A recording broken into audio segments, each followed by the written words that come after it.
beau milieu d'une tempête hivernale d'un froid glacial, se promène Alan Bryce, accompagné par sa chère fillette Nellie. Ils entreprennent ce voyage dans le but de visiter la demeure de l'oncle mourant d'Alan, nommé Jacques Bryce, qui leur a promis une partie de sa fortune. Face aux arpents de neige, Alan opta pour un cheval comme moyen de transport, une marque de sa sagesse et sa bravoure. Tout à coup, Alan aperçoit à l'horizon la maison de Jacques enflammée, en train de s'effondrer. Anéanti, il se précipite pour rejoindre le domicile de son oncle bien-aimé.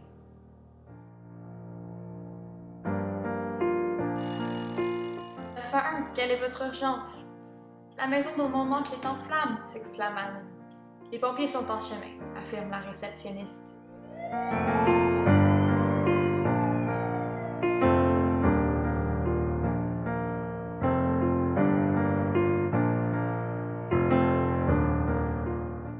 Malgré tous leurs efforts pour sauver l'habitant, les pompiers échouent leur mandat et annoncent à Alan que son oncle est décédé. Ils expliquent à l'homme plein de chagrin. Nous avons, cependant, identifié la source de l'incendie, une simple cigarette. Merci, chuchote Alan, parmi ses sanglots.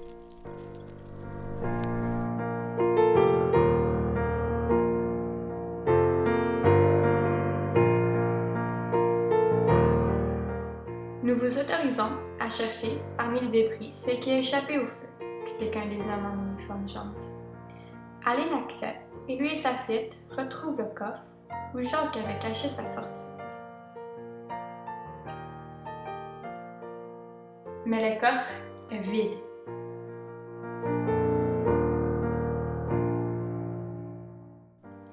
Après réflexion, Alan se rappelle que son oncle n'avait jamais fumé. Il engage alors un détective pour l'aider à découvrir la vérité.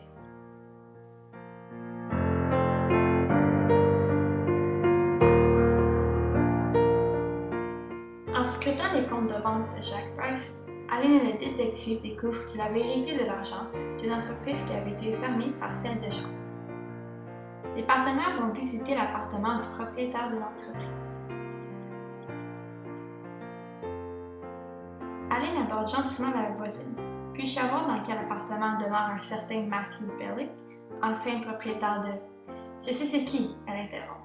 Il y a quelques jours, il s'est enfui sans dire à qui que ce soit quelle était sa destination.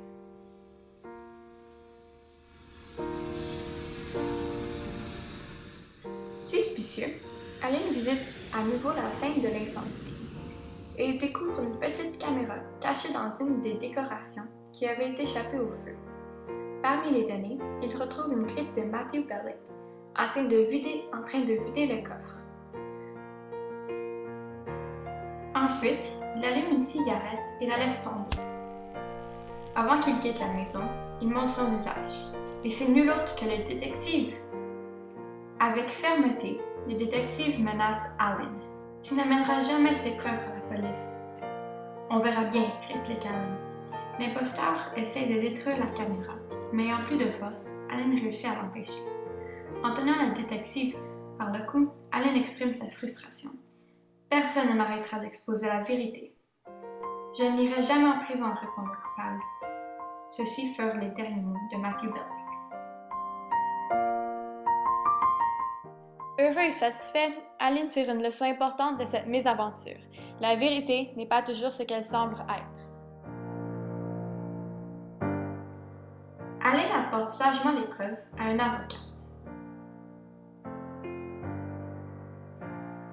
Sa fillette et lui persistent durant le procès jusqu'à ce que la justice est rétablisse. La famille reçoit une compensation pour l'héritage perdu. Alan et Nellie se dirigent vers leur prochaine destination pour une nouvelle aventure parmi les flots.